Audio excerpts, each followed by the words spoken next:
are you a new parent whose baby wakes up every 2 hours and you know in your gut that you need to sleep train, but you're not really sure that you're okay with hearing your baby cry a lot? Well, stay tuned for this video and I'm going to share with you my top strategies for gentle sleep training.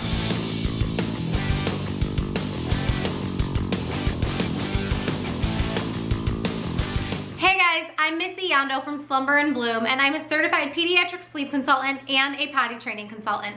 If you guys are interested in those topics, make sure that you subscribe to this channel and click the bell so you get notified every time I put out a new video. Let's jump into today's topic. So a lot of times when I talk to parents, they tell me that either their pediatrician told them that they should just let their baby cry it out, or they've read a million different books, a million different articles on the internet, and they are just confused and not sure what to do to get more sleep. So I am here today to tell you guys all of the gentle strategies that can work for your family. Now, first things first, before you jump into sleep training, I want you to make sure that you have a few things in place and lined up, because sleep training is a big puzzle. It's not just one thing, it's not just nighttime. Believe it or not, having a good night of sleep starts in the morning. Make sure that you have a consistent wake up time every morning. So if you need your baby to wake up at 7 a.m. so you can be out the door to go to work, then make sure your baby is up at 7 a.m. every single day. Does that make sense? I hope so. Another thing you want to focus on is routines and feedings. It's really, really important to follow the eat, play, sleep routine. When your baby is on an eat, play, sleep routine, they are waking up from a solid nap, ready to eat, ready to practice their milestones, and then using up all their energy so that when it is time to sleep again, they have used all their energy and they are ready for sleep. Feeding your baby right before sleep every single sleep cycle is going to get them in the habit of waking up every single sleep cycle and not being able to get back to sleep without that feeding. We want to break that association and have them free from the feed to eat association. So remember, eat, play, sleep. Another thing you want to do is make sure that your baby is on an age-appropriate schedule. And by that, at a young age, and we're talking about 4 to 6 months here, so we're not on a by-the-clock schedule yet. We are on wake windows. If you need more information about wake windows, then that is a video for another day. But basically, a wake window is the amount of time that your child should be awake in between each nap or bedtime. But we need to make sure that your child has appropriate wake windows, because if they are awake for too long or too short, it's definitely going to impact their quality of sleep or their ability to sleep in the first place.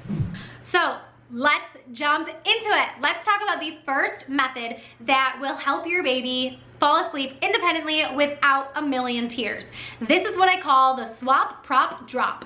So the swap, prop, drop is basically where you're swapping their sleep prop and then dropping it. Let's say, for example, your child is used to being nursed to sleep. Swap it out with being rocked to sleep or standing up swaying your baby to sleep, and gradually have them be more and more awake every time you're putting them in the crib. So you've broken the nurse to sleep association and replaced it with a rocking to sleep association, and you're slowly weaning them off of that. That means every couple of nights you're rocking them less and less to sleep, so that eventually you're putting them to sleep completely awake and they're falling asleep independently. Now, this is going to take weeks, and I mean 3 to 4 weeks at least. It's going to take a lot of time. So if you are 100% all in on a gentle sleep training method, prepare for it to take a very long time. Lots of families are totally okay with that, and that's fine. I'm down with it if you're down with it. But just make sure that you can be 100% consistent. Gentle sleep training method number 2 that can be successful is gently, slowly fading away of their sleep prop association. So let's say that your baby is used to nursing to sleep. Slowly but surely have them less and less asleep every time you put them in their crib. So let's say that you typically normally nurse for about 10 minutes and then your baby falls asleep within that 10 minutes. Then gradually move it down to 8 minutes and your baby's gonna be a little bit more asleep, but you're gonna put her in her crib while she's still awake. And then you're gonna slowly taper that off and she will fall asleep independently. Again, it's going to take a few weeks. You're not gonna see success on the very first try. Gradual method number 3 is the pick up, put down method. Now, if you've heard of this method, it's exactly what it sounds like. You're going to pick up your child when he or she is crying, soothe him, comfort him, and then as soon as he stops crying, you're going to put him back down in the crib so that he's still falling asleep independently, but you are there supporting him and giving him that emotional reassurance that he needs while he's crying, and as soon as he is calm, he is able to fall asleep independently. And then the 4th method that I wanted to talk about today is the chair in the room method, also known as the chair lady shuffle, the chair shuffle, the camp out method. All of those things are pretty much the same thing. So basically what you do is you get through your entire bedtime routine, and then you put your baby in the crib, sit in a chair next to the crib. If your baby starts to cry, try and just use your voice and say, it's okay, it's night-night time, mommy's here. If it doesn't work, put your hand on your baby. It's okay, mommy's here, time to go to sleep.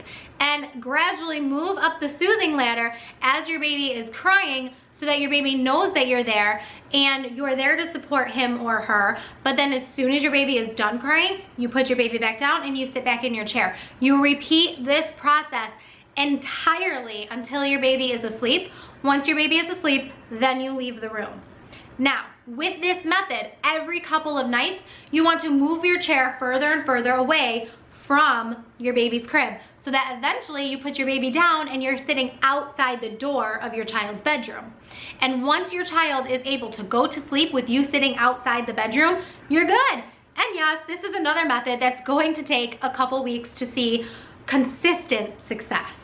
So that pretty much sums up the top 4 gentle methods that I like to use when sleep training your child. If you think that these methods are for you, then definitely give it a try. Give it a couple weeks before you decide to change anything. A lot of times parents make the mistake of trying something a couple times, not seeing a whole lot of success the first couple nights, changing things, not seeing a whole lot of success, changing things again, not seeing a lot of success, and then changing and changing and changing and changing, giving your child a world of inconsistency. Yes, that is going to cause some tears.